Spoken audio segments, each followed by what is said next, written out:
marshmallow deep inside my heart. The pity is this. This is the strongest field of Republican candidates, and instead all our time is spent discussing this rodeo clown. I'm the best president I've ever been. That's a pretty low bar. This is what it sounds like when you're living in a banana republic. Every time liberals lose, they accuse the other side of all kinds of isms. The world is going to hell in a handbasket. It'll snow in hell before the DOJ is going to go after her. Hide Sean Spicer, Witness Protection Program, somewhere in Iowa, I think would help, and take away the president's tweeting machine. Loser by far, Melissa McCarthy. She lost Old Spicy, and she will miss him. She didn't just lose a guy. She killed him. You officially are putting a black chip now on Donald Trump in Canada Casino. I put the $100 on Monday this week, and I've left $10 so I can get really drunk. You've been through Wine, Women, and Song, opioids. I seem to have started the trend. The only other option is an act of God, and he appears to be otherwise occupied right now. Make sure you tune in tonight or set the DVR, 9 p.m. Eastern Time, for a special event. Charles Krauthammer in his own words. It is one, I promise you, you want to see more than once. Charles at his finest. We miss you. Thanks for inviting us into your home tonight. That's it for this special report. Fair, balanced, and still unafraid. The story, hosted by my colleague and friend, Martha MacCallum, starts right now. Martha. Thank you, Brett. We look forward to that tonight at 9 o'clock. And breaking tonight here from New York, former FBI agent Peter Strzok now subpoenaed to appear before Congress next week. These are the American citizens permanently separated from their loved ones. The word permanently being the word that you have to think about, permanently. They're not separated for a day or 2 days. They are permanently separated because they were killed by criminal illegal aliens. These are the families the media ignores. Tough words today from the president as he addresses the other side of this immigration issue. Some of those parents will join us tonight with their compelling stories that you don't want to miss. That as the president and Congress are wrestling over what they should do about the growing immigration battle as the flood of people continues. Hundreds of parents and their children crossing the border. The space is becoming more and more limited. The Pentagon ready to provide up to 20,000 beds, they say, in tents that will look like these on military bases. A plan that was borrowed from back in the Obama administration. And it appears that there is no end in sight, with the potential next president of Mexico saying that migrating to the United States, he believes, and he's in first place in that race, should be considered a basic human right. Phil Keating, live in Homestead, Florida tonight, where he toured one of those temporary shelters. Phil, what did you see there? Hi, Martha. For days, the Health and Human Services has denied politicians and media access inside this Homestead temporary shelter for unaccompanied children, drawing strong criticism all week. Well, today, HHS reversed course and let us in to see for ourselves what it's like. Originally, this place was a Labor Department Jobs Corps housing and training facility, so inside it appears similar to what you'd expect a boarding school to look like, except here you can't get out until they let you out. Our media tour had about 20 people, very escorted, and there were two rules: no cameras and phones inside, and no talking with the kids. Our tour lasted about an hour. Currently, there are about 1,200 kids being housed here, all between the ages of 13 and 17. We saw boys playing soccer and basketball. The vast majority of these kids crossed the border illegally without their parents, coming in solo. But the shelter says about 70 of the kids here did enter this year with their parents and have since been separated from them while their parents are held elsewhere. According to the Federal Office of Refugee Resettlement, which oversees this facility, these 1,200 teenagers come from El Salvador and Honduras, and all were captured by Border Patrol agents in Texas, Arizona, and California. 2 nights ago, HHS released this handout video of what it's like inside, and from what we saw on our structured tour, That's pretty much how it is. Clean classrooms where the kids have 6 hours of academics every day. The cafeteria, 3 square meals. We saw breakfast, scrambled eggs, a biscuit, fruit, and hash browns, very much like a school cafeteria. Segregated dormitories for the boys and girls, each room with 6 bunk beds, so 12 kids to each room. This afternoon, Florida Senator Marco Rubio got inside as well, telling us afterwards the whole situation is sad and he supports keeping the families together. Every country in the world has migratory laws, every single one, by the way, that are much stricter than ours. And so I would say to you that, of course we do. And like my parents, people continue to arrive every day in the United States, and they do so through a legal process.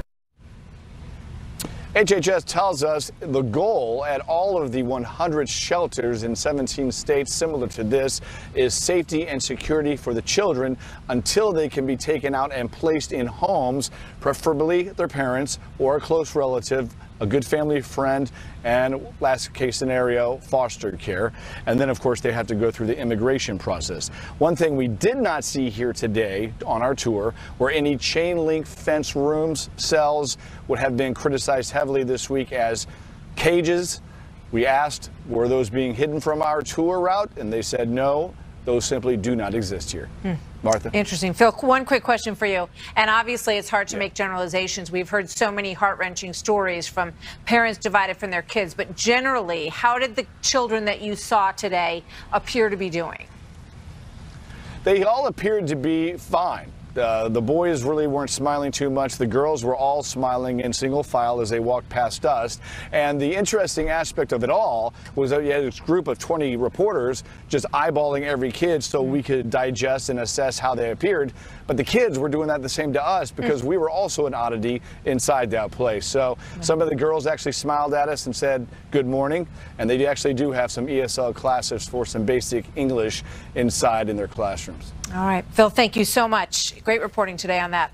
So joining me now is Art Del Cueto, Vice President of the National Border Patrol Council. Art, good to have you with us this evening. You know, what are your Border Patrol agents telling you about what they're facing right now there? You know, it's the same thing we've always faced. We're out there apprehending the illegal aliens. We're out there apprehending the drug smugglers. That hasn't stopped.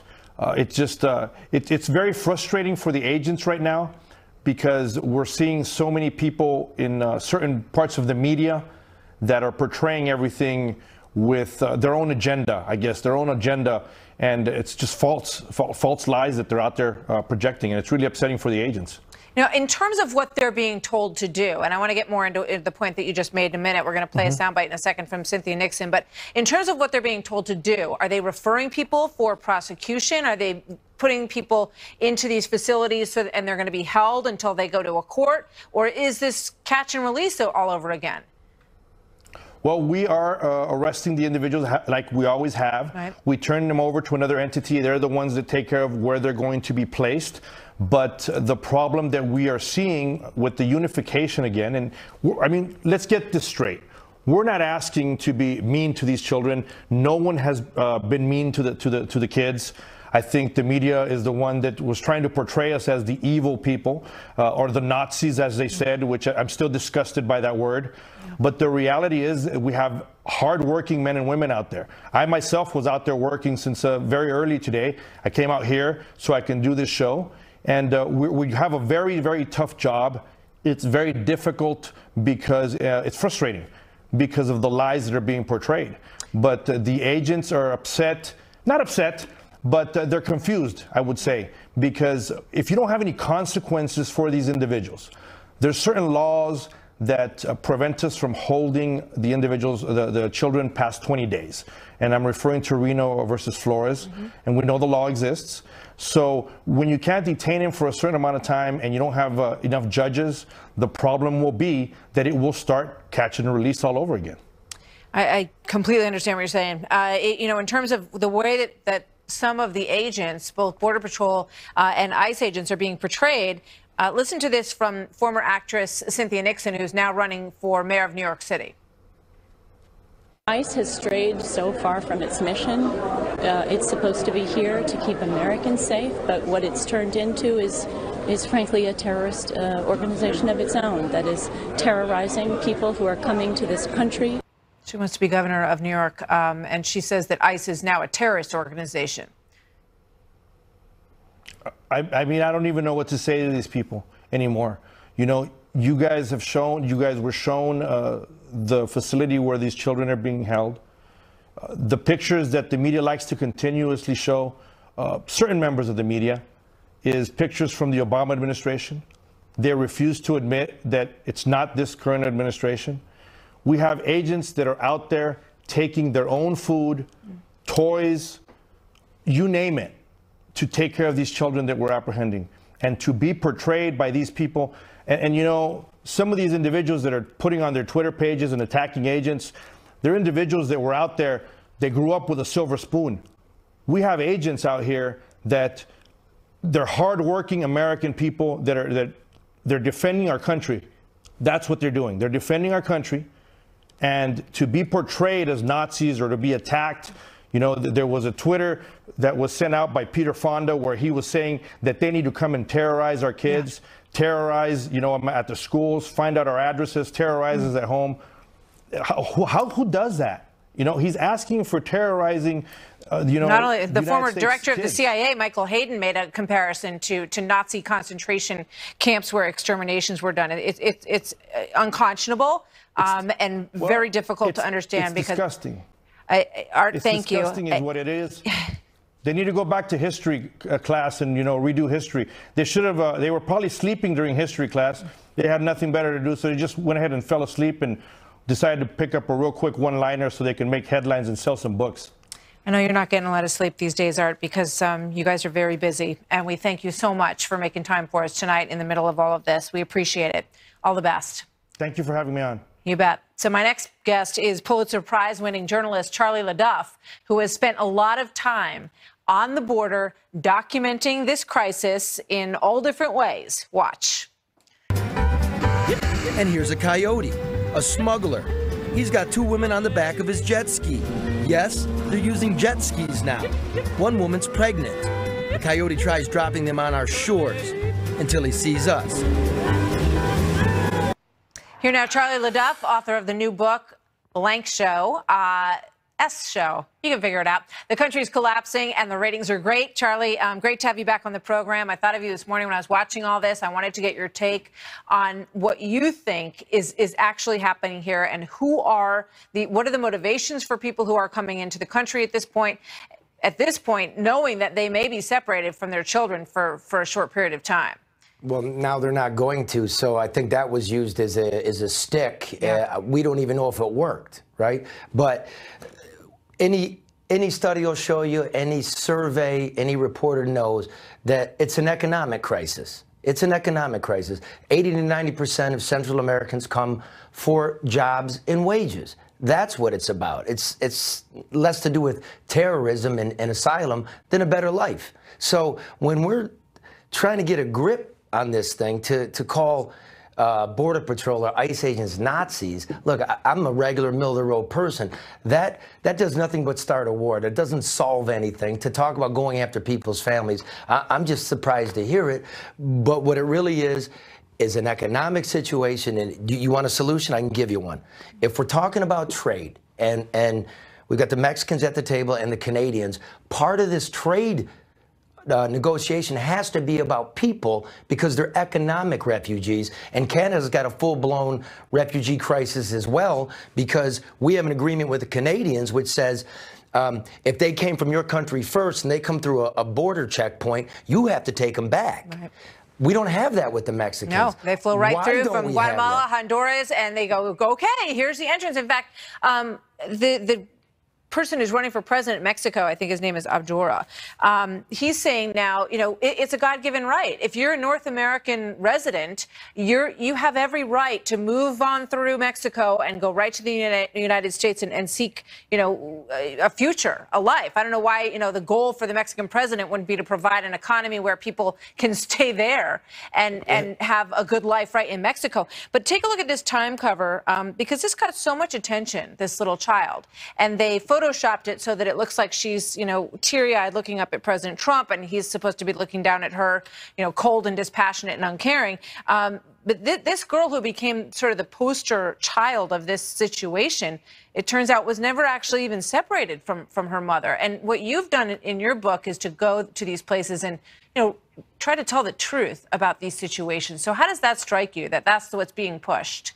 Well, it's needless. It doesn't get us anywhere. And you know what it does? Right. It makes us not trust each other. Because the fact that, look, you're a mother, I'm a father. Mm-hmm. When you talk to these kids, it's sad because they're children and they're beaten, right? They're scared when they come out, cameras around them. Imagine a kid. We don't hate the kid. We have an issue, and you don't have to make that up. You just have to go do your job. So I don't think it's about hating women and children. It's about sovereignty. It's about a organized collective. How are we going to absorb people? What do we do about our own kids? These are big issues. They never get answered. Remember, watch this. 2014, tremendous wave. 2015, it subsides. 2016, another tremendous wave. 2017, it subsides. 2018, here we go again. What is the answer? We need to get at a table. We have to stop making up pictures, stop calling each other names, and be serious about this country and its future and that hungry, huddled mass that's to the south of us. What are we going to do? You can't ignore it anymore. Charlie, thank you. Always good to see you. Good to see you tonight. Charlie LaDuff joining us, the author, Pulitzer Prize-winning author, who spent a lot of time on the border. So coming up here tonight, the American family is permanently separated from their children. The word permanently being the word that you have to think about, permanently. They're not separated for a day or 2 days. They are permanently separated. He's right about that.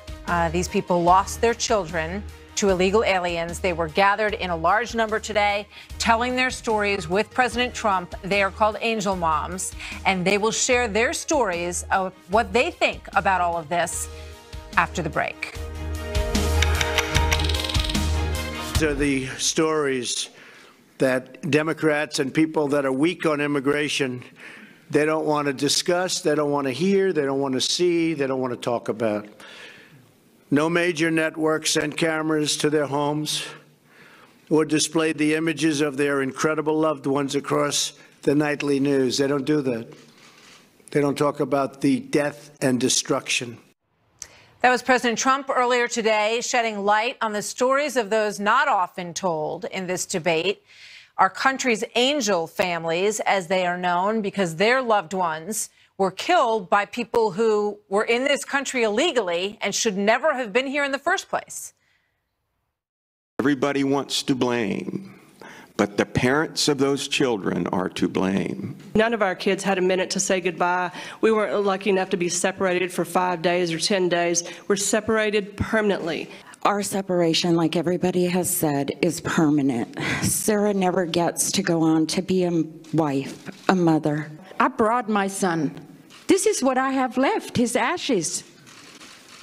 I wear his ashes in a locket. This is how I get to hug my son. It was stunning today. We are not hearing those stories enough. And most of what is on TV is families talking about their heartbreak while they face separation temporarily at the border. It's ugly to be separated from your kids without knowing what is going to become of them. I feel helpless, she says. It's hard to hear someone you love suffering. So here now are 3 angel moms who were at the event today: Marianne Mendoza, Laura Wilkerson, and Agnes Gibney. Ladies, thank you. I watched this afternoon. It was a very moving ceremony.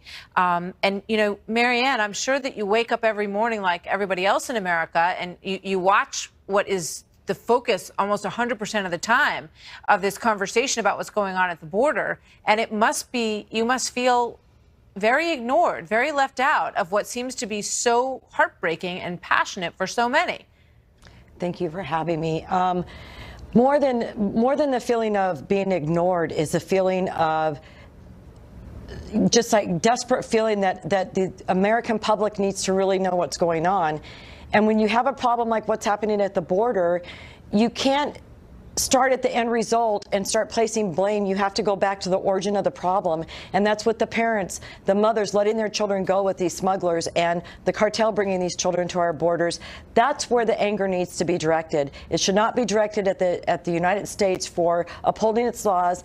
And quite frankly, I'm happy that the United States was able to step in and save some of these children from the fate they were dealt, and who knows what was going to happen to them. Yeah, I mean, you know, it's worth pointing out that for many of these kids, the worst part of the journey has ended. You know, now they are in a safe place, and they're in an unfortunate situation in many of these cases. But as you also point out, the vast majority of them are coming over as unaccompanied minors. They're sent over or they're brought over by coyotes in a situation that can be very dangerous for them. Laura, you spoke today about your son. If you wouldn't mind again giving everybody at home a sense of what you went through and why this is so hard for you to watch.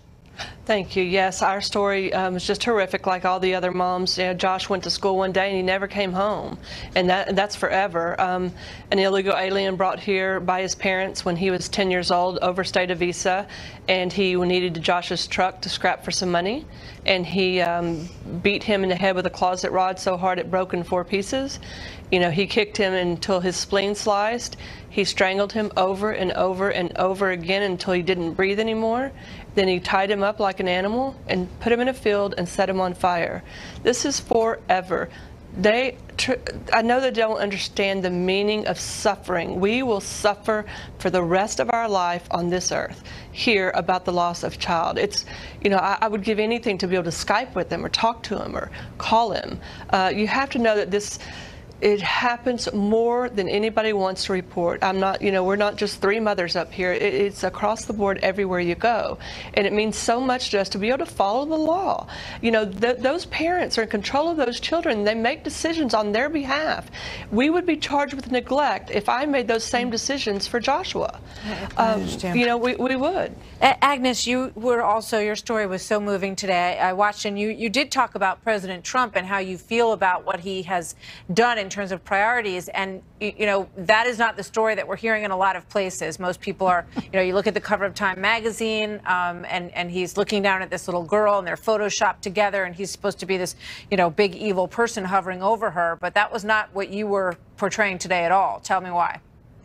Not at all. President Trump is a man of tremendous integrity, and he kept his word about protecting us and giving us a voice in the tragedies that fell on our families. Look, when I immigrated to this country, I was under the impression that my government was really taking care of us.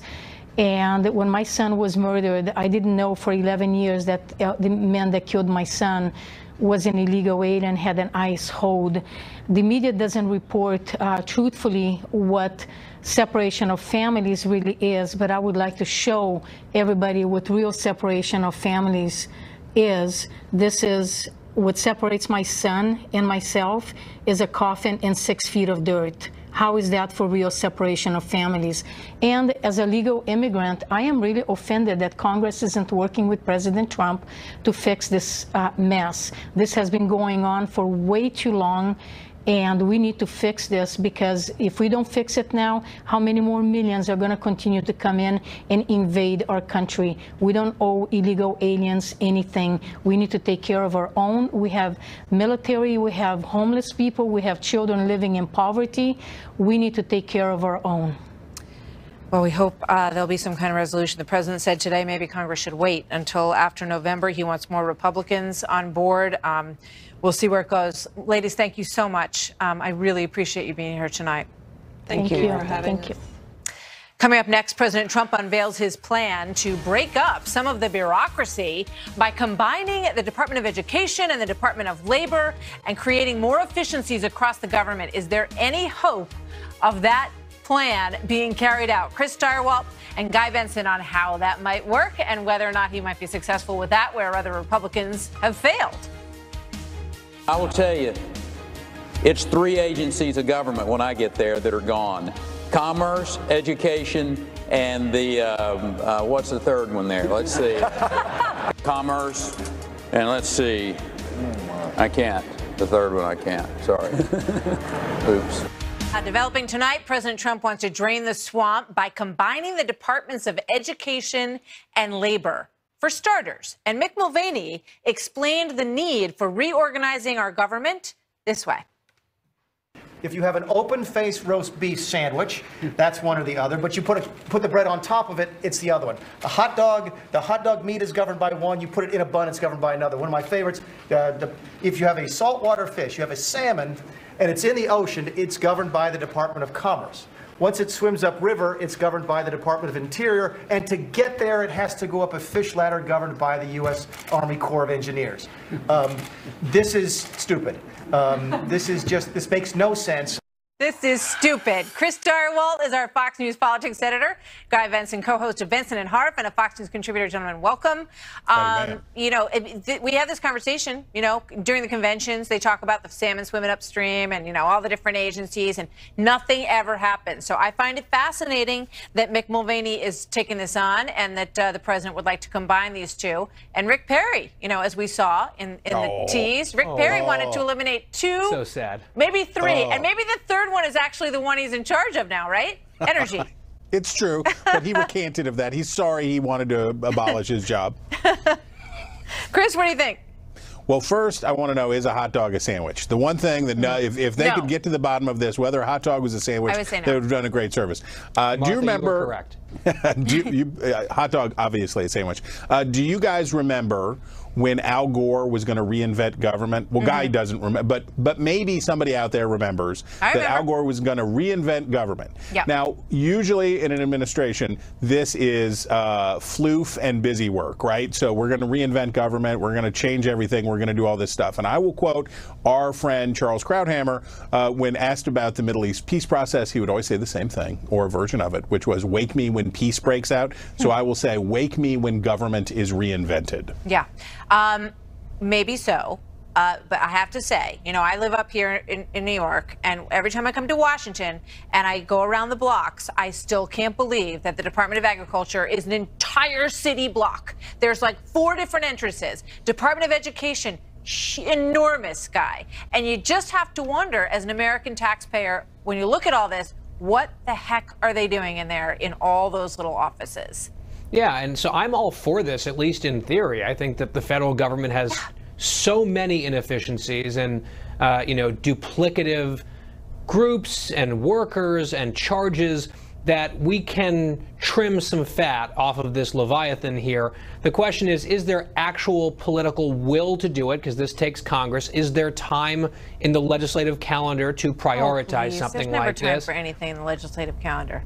Exactly. So I'm glad that the Trump administration is trying this. I listened to Mick Mulvaney. I'm like, attaboy, go for it, brother. I'm a conservative, shrink the government. It's too big at the federal level.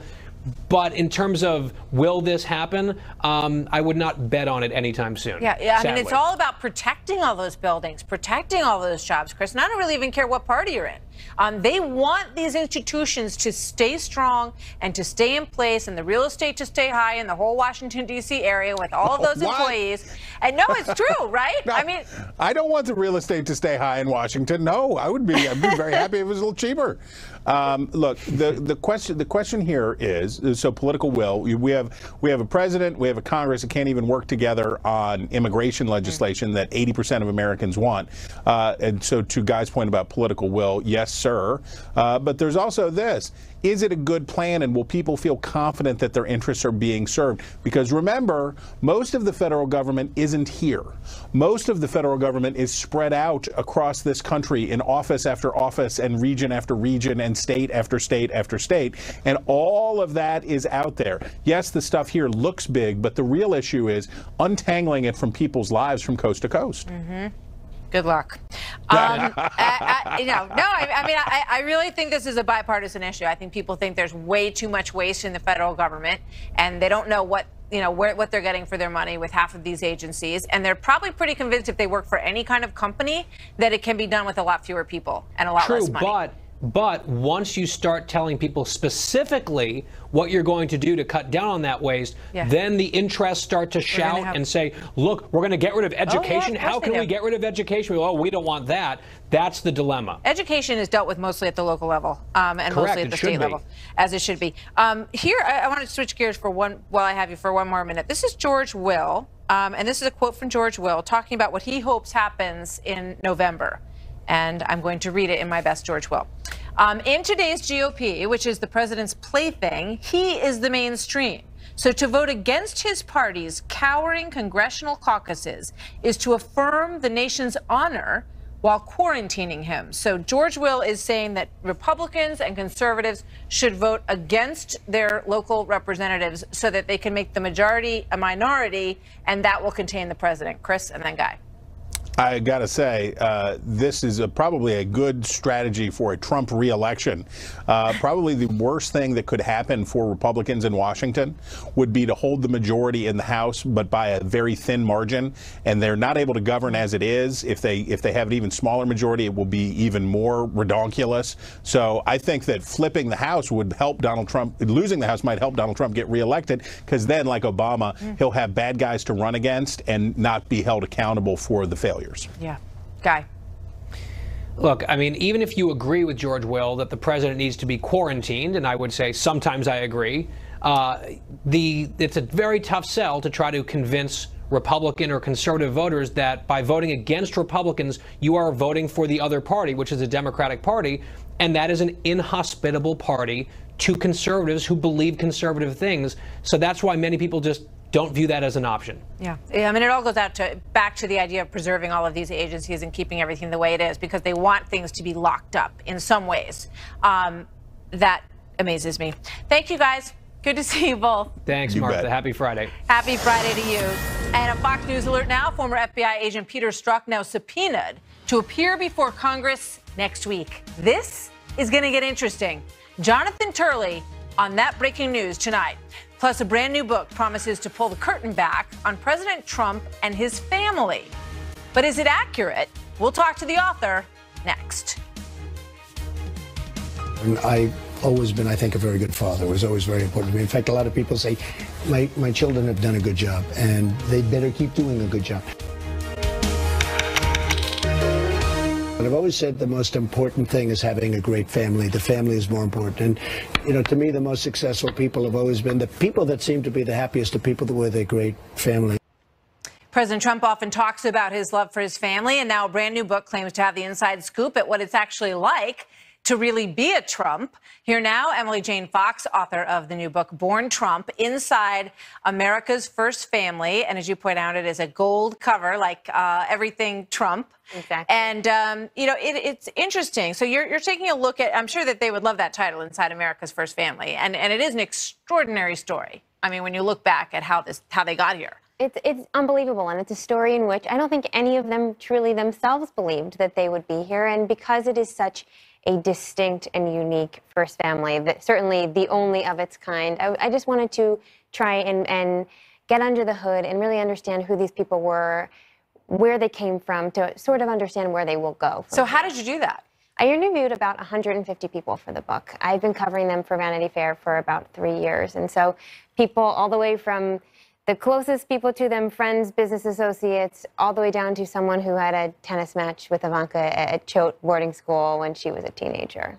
So did you talk to them themselves? Have you ever met any of the kids? I have. You know, I've been reporting them for a long time, and you interact with them in your normal reporting. This is certainly not an authorized biography, but I feel it's the closest to the truth as I could possibly get in interviewing. So what were your impressions of them, of like Don Jr. and Eric and Ivanka, when you met them personally? You know, I think that the book shows this as well, that they are a lot more human and a lot more normal and less scripted when you get closer to them. I think that they have spent their whole lives in front of the camera and are on guard and have a certain image that they want to project. And when you're closer to them, and as their close friends will describe as well, they're much more down to earth, much more normal, funnier, more themselves. And so that's what I tried to get at. They're human beings. Sure, you know? but I mean, I think sometimes it's like, it's hard you know, this to remember perception. that. Yes, absolutely, they are. Because I've, you know, met all of them and had an opportunity to talk personally with them. So was that a concern of yours as you wrote this, that they, that you didn't want them to become caricatures? What I wanted them not to be were caricatures. That was my whole point of writing this, is that we've seen for years, because they have been famous for so long, these personas that weren't necessarily as close to the truth as we could get. And because they have so much power and are world famous now, I wanted to get closer to the truth of them. And that's really what I set out to do in reporting this. So what do you think is most misunderstood about Ivanka, for example? Oh, I think she's much funnier in person. I think that she, as all of her friends described, she's not necessarily as scripted or as staid as she can seem. She's someone who is a caring friend. I watched some of the other interviews that you did on this, and it's like she's a horror show. Like, she's evil, and she's not presenting her father's, she's misrepresenting children and women. Is that what you think? I think that in her White House, the book stops at inauguration. So when I've talked about her in the White House, that's not what's in the book. But I would say there are times where I feel like she has been quieter in her role as an advocate than perhaps a normal advocate might be, because she's in a role as a first daughter, and it's a tricky role. Her relationship with her father is complicated, and it's been difficult for her. I mean, anybody in that role would want to be supportive, I would imagine. Of course, that's why it's unusual to have a first daughter as a White House staffer. Absolutely, it's very unusual. Yes. Melania's jacket, what was she doing? It is a mystery, and this is a woman. The First Lady is incredibly careful about her choices. She does not do things unintentionally, particularly when it comes to fashion. Yeah, this is someone who really thinks about every message she's going to send. So I don't know what the message was, but it's hard for me to believe it was an accident. Emily, thank you. We got to leave it there. Born Trump, and we'll be right back. Okay, so the subpoena's been prepared. It has not been issued yet. It is ready to go. On the way. Okay, so we should expect to see Peter Strzok testify publicly next week? We're still open to working with him, but he needs to understand that he has to do it on our timetable, not on his. So if he's going to appear voluntarily, his lawyer better contact us right away, because the subpoena is coming. And tonight, we know that timetable. Just into Fox News, the House Judiciary Committee has issued that subpoena for Peter Strzok, who we have heard so much about all these months, to finally appear at a deposition and answer questions next week. Joining me now, Jonathan Turley, constitutional law attorney and George Washington University law professor. Jonathan, always good to see you. Big development tonight. Yeah, it's very big. This is like watching Hamlet without ever seeing Hamlet. He's going to walk on stage next week, apparently, and he has a lot to answer for. I expect he will say that much of the most controversial emails were just his personal political viewpoint and didn't interfere with his position. But there's a lot of very specific questions that he'll face, including a meeting that was referenced by Page as talking about an insurance policy against President Trump being elected president. Now, that meeting supposedly was attended by Deputy Director McCabe, but McCabe says he has no recollection of ever being at the meeting. So there are conflicts with other key people that he just may be able to clear up. Yeah, there are so many questions that just come to my mind thinking about this. You think about the text message that said, when discussing the prospect of a Trump presidency, something like, don't worry, and then the quote, we will stop him. We will see, what his answer is to why he would have said that in a text message. Yeah, he may say, look, this was hyperbolic, this was unprofessional, but there are also very specific things that he was involved with, putting the priority on the Trump investigation over the Clinton investigation. Right. He may have also had a role or some knowledge of why the IT specialist for Clinton was given an immunity deal after people accused him of lying repeatedly and destroying evidence that Congress was seeking. And he did this after speaking with Clinton lawyers. So there's a lot of very specific things that he's going to be asked about. He's not, I assume, he's not going to be just allowed to spin those emails. He was a critical player in some of the most controversial decisions. Yeah, the highest ranking FBI official involved in the Clinton investigation and also in the Russia investigation, as far as we know, also involved in the questioning of Michael Flynn. And as you point out, why the two investigations were handled so differently. How Clinton was treated in terms of, people close to her having having immunity, her lawyers being in the room, versus the way that the Trump investigation was handled, where he, at some point, they all decided didn't deserve a defensive briefing to sort of be told what they had found and what they were interested in. So that's going to be quite something. And that is going to be Wednesday, June 27th at 10:30 in the morning. And everybody is going to stop and pay attention when that gets underway. I do want to get your thoughts, Jonathan, because you wrote a beautiful column about your dear friend, Charles Krauthammer, who we lost this week. And I would love to hear more of your thoughts about your friendship with him. It starts off by you saying that you took great pride in it when you showed up at the baseball game at the Nationals, when you're wearing all Cubs regalia, and Charles said, he's with me. That's right. He took me up to the owner's box, and when we walked in, I was wearing all of my Cubs symbols. It came to a dead stop, and I think the only thing that stopped me from being thrown from a great height was Charles Krauthammer, who announced to the room, "He's with me," and suddenly I was a made man. But I enjoyed a great deal watching baseball with Charles, which was an experience in and of itself. We both love baseball. He was a diehard Nats fan. Obviously, I'm a diehard Cubs fan. But he saw baseball more as something uniquely American, something that was dialogic. You would sit there and we would talk about everything from dads to politics to writing. Both of us obviously wrote for the newspapers and did commentary. It was a unique experience with a unique individual. What saddens me about the loss of Charles is he was such a rarity, you know, at a time of great artificiality in commentary, of formula, you know, segments. He was clarity and an honesty about him. You know, we don't go around this life like Monopoly, where you can go around the board as many times as you want. He understood you go around once, and when you finish, you have to do it in a true way, to be true to yourself. And he did that. And I'm wondering how many of us who do commentary today can say that. And maybe with his passing, it'll take many of us to look at ourselves and ask, what are we really contributing? And are we being true to ourselves, not just our viewers, not just our readers? He was always true, and he brought a clarity because he was motivated by principle, not personalities. And you know, I hope with his passing, we don't lose that model of someone who could speak so honestly to us.